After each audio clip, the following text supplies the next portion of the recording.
been pretty hot up there in the hills. It's even hotter down here on the flat. There's no wind down here.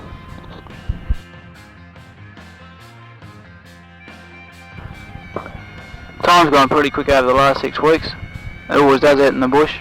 And there's another 6 weeks off my time over in here, so haven't got that long to go now. It's only about 6.5 months, something like that.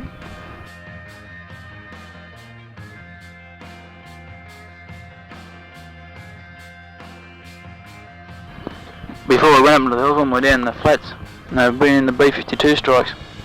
They were fantastic to watch. It's just like the whole hill went up in flame all at once. Just about in the area where the bombs were dropped, and the smoke had rise up about 2,000 or 3,000 feet. It just looked like the whole place was on fire. Really make a big hole. I wouldn't like to be around when they were dropping them.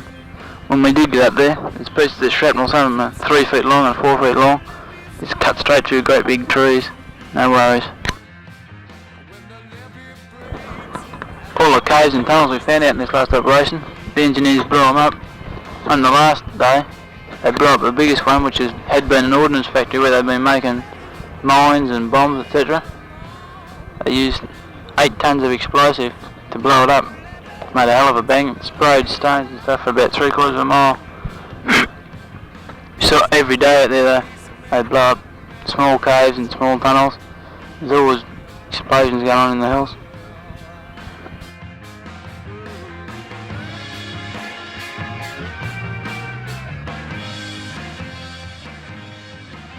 A lot of the VC that were killed and captured up in the mountains had their families living with them. I feel sorry for them. Because, women and kids, when the husband's gone, they're scared to death in these caves. It takes the interpreters days to talk them out sometimes. And when they do come out, they're worried and scared to death. And you have to, once you talk to them nicely for a few minutes and give them a few tins of food or something, they're not so bad. They trust you a little bit then, but not too much. They're the ones that get all the bad breaks. The husband's either dead or gone away somewhere else. They leave them behind. They do all the work. Most of them aren't bad. You gotta feel sorry for them. Can't help it.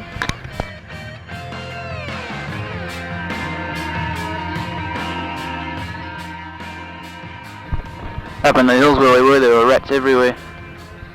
They really stink too. A lot of squirrels too. In one particular place where there's a lot of baboons, there's about 30 of them, a big family or tribe, whatever you call it. They're real big, they're about 4'6" high, some of them. They got great long tails, about 4 foot long, about 1.5 inches thick. But they only stayed there the first night we shifted into the area they were there. They were gone the next day. They don't like being around where humans are. We don't like being around them either because they stink too much.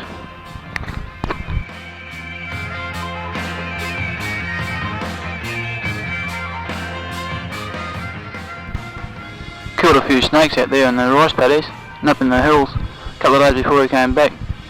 One of the blokes saw a 4'6" long cobra. I hope there's not too many of those around, not very rapid in them. If you do get bit by them, the only thing you can do is to sit down and have a cigarette. It's the only thing you've got time for before you kick the bucket. So I'll be keeping out of their way.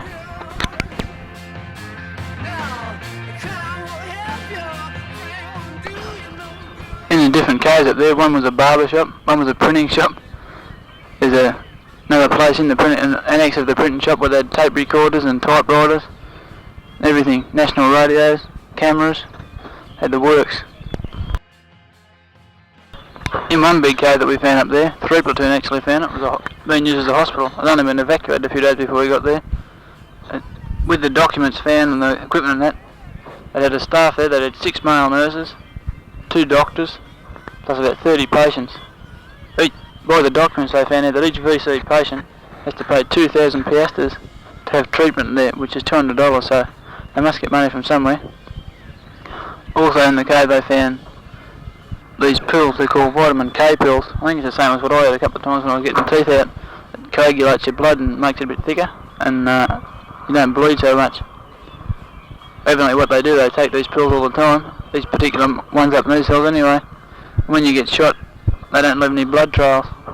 That's how that has baffled for a while. A few times they were ambushed, and they were known to have been hit, and we couldn't find any blood trails to follow. Also they found in aerosol type packs some plastic skin which you just spray over a wound or a cut. Also stops you from bleeding. So they're a bit better organised than what we thought they were.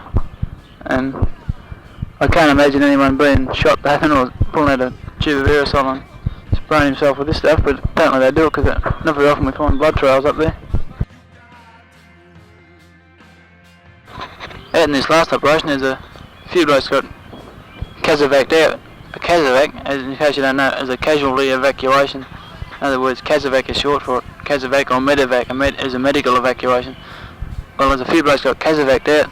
They thought there's about 4 of them, 2 from A Company alone. The doctors thought they had appendicitis, and when they got them to the hospitals, after about 4 days they were okay enough. It just sort of swelled up inside, something swelled, I don't know what it was, some part of them. And funny little thing, I was a bit crook out there for a couple of days. I had these headaches and a sore throat, lump in the throat, couldn't swallow properly. And a couple of other blokes had that too, but it just went in a couple of days, I don't know what it was, just probably little things. I think being out in the bush all the time and living outdoors, you get pretty immune to a lot of things. Not strong diseases, but little things. Everyone's got a lot of, they're not ugly looking pimples, they're just little lumps, more like ant bites, all over their back, mainly their back, shoulders and their arms now. And they're pretty itchy, they're just more or less a type of sweat pimple. And they come up on you, everyone's got them. They don't look very nice, you can't really see them that much. Looks like I got another scar out of this operation. I haven't got too many yet, but it's pretty easy to get scars over here. I ripped my arm open on a thorn and it's healed up now. It looks like it's going to leave a scar there for a while. It's only about 1.5 inches long. But most of the scratches you get over here, they leave small scars when they heal up, because with this type of weather over here, they heal up real quick. And the top part heals up properly and the bottom part doesn't, it leaves a scar there. In fact, most people that have to have operations over here, like appendicitis, or they take them out straight away, but if you have to have any operation at all over here with your stomach cut open, they usually send you back to Australia before they do it if they possibly can, because they don't like doing operations over here because the outside of the wound heals up quicker than the inside, and it takes a long time for you to get better. So you usually get sent home if you're anything like that.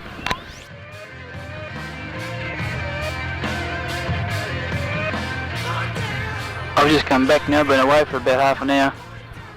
Everyone had to have their weapons checked by the armourer to make sure there's nothing wrong with them after the operation. That mine was in perfect order, nothing wrong with them.